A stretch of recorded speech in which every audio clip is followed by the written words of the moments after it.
Hey guys, wanna turn on voice directions on Apple Maps? Let me show you how easy it is, so follow along this simple step-by-step tutorial. So now let's begin.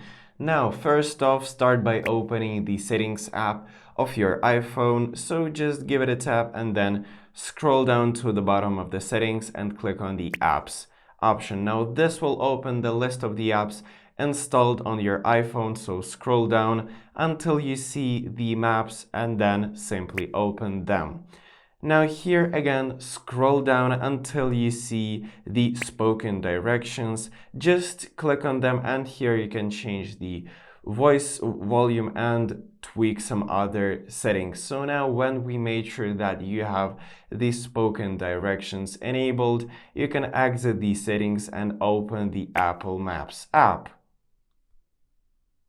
Well, so after opening the Apple Maps app, you can select any location to which you want to drive and make sure that the driving mode is enabled.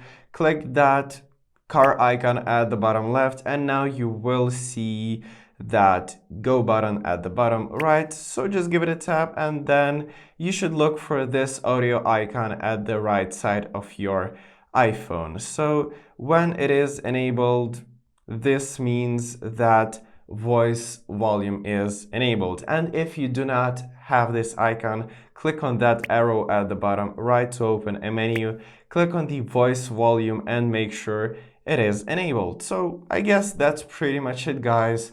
Thank you for watching and subscribe for more tips.